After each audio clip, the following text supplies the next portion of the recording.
Hello, my friends, dear INFJs, dear non-INFJs, welcome to my room for one of the last videos that I'll be recording in this room. So it's a bit of an emotional moment. But either way, if you like this poster as much as I do, well, you can always check back my catalog, where it features a lot. I might bring it with me. We'll see about that. Anyway, so in this video, I wanted to return to the question of the INFJ consciousness and INFJ phenomenology, which, for the readers of the Ecstatic Soul, my first book, which you will hear about in a moment, it's a very big theme in that book.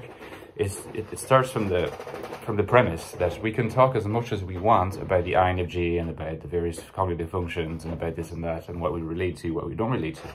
But what is also really, really interesting to try to investigate is if you take the whole group in the world of people who self-identify, have subjective experiences that resonate with the experiences described of INFJs, to try to carve out what are the core themes of those subjective experiences. When I speak of a subjective experience, it's still something that objectively happens. It objectively is the case that an INFJ is alienated, say.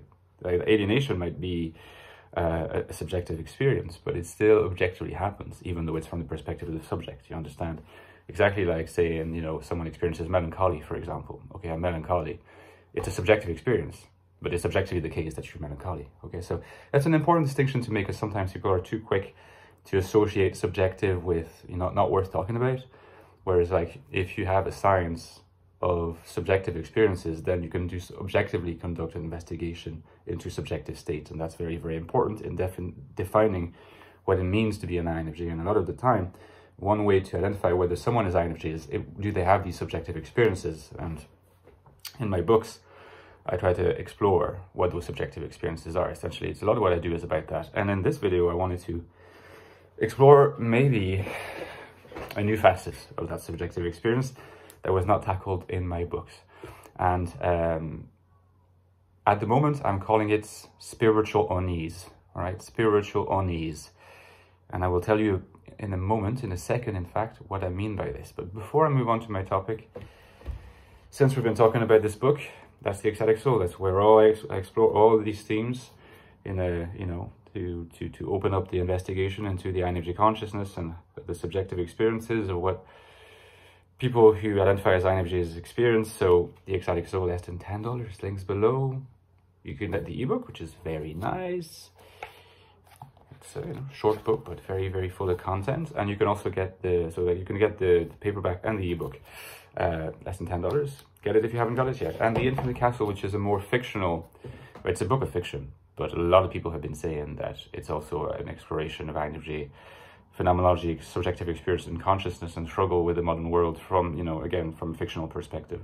But, you could also read this book completely as, having nothing to do with type and just being hopefully a good book of fiction, inspired a lot by Kafka, Camus, Dostoevsky, a lot of existentialism, a lot of absurdism and modernism as well. So that supports the channel, and you can also really support me by becoming a Patreon supporter. Link below. Anywhere from €3 a month, so it's pretty cheap. And lately I've been stepping up my engagements there in terms of producing more Patreon exclusive content, and currently thinking about the possibility of offering some kind of a typing service as well, investigation of what kind of INFJ you are and stuff. If you're interested, consider joining. It really supports me. Also in my future, in these uncertain times in my life, to some extent, it helps. But anyway, returning to the topic. The question of spiritual unease. So it's possible that ultimately I will figure out, or we will figure out together, using the vocational FE use that I talk about in the book as well. I or we together will figure out that this sense of spiritual unease is actually linked to, or can be reduced down to, one of the traits that has already been discussed in the Ecstatic Soul. It's possible that this will happen, and if it does happen, well, it's still a finding in and of itself. But I think it's probably something else. It's probably something that comes on top of everything that I've already described. Of course, it's connected with the other subjective phenomenologies of the INFJ, but it's something slightly different. And here is what the sense of spiritual unease, not just a sense, but something that is experienced on a daily basis by INFJs is.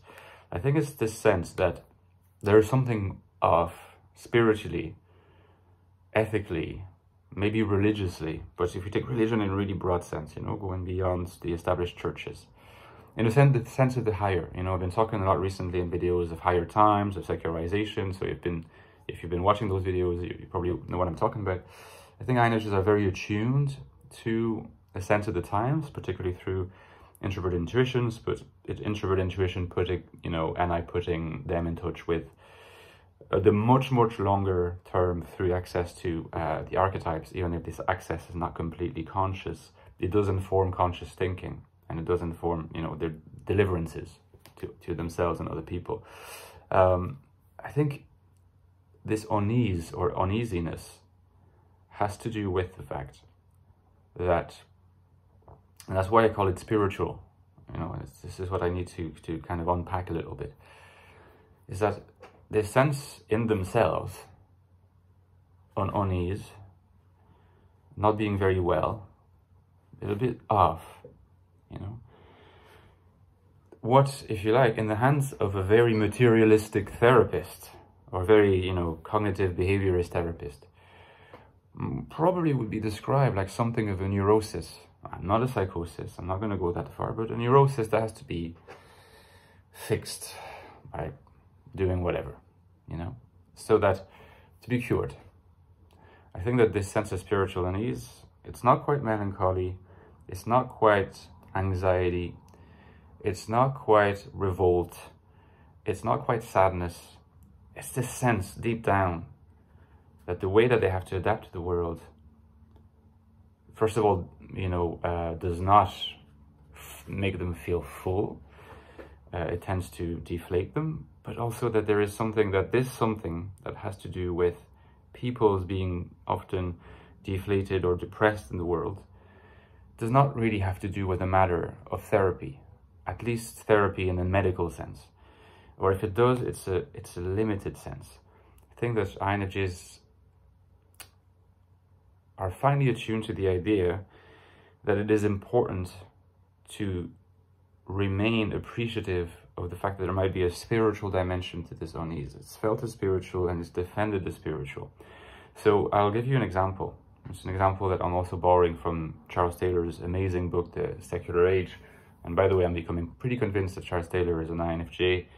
Probably an INFJ with quite well-developed FE, by the way, but an INFJ nonetheless. I was hesitating between the ENFJ and INFJ, but I think, yeah, INFJ makes more sense. Well-developed TI as well.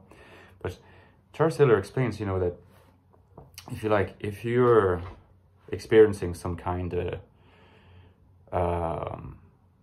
symptoms, psychological symptoms, you're unwell psychologically or something, you know.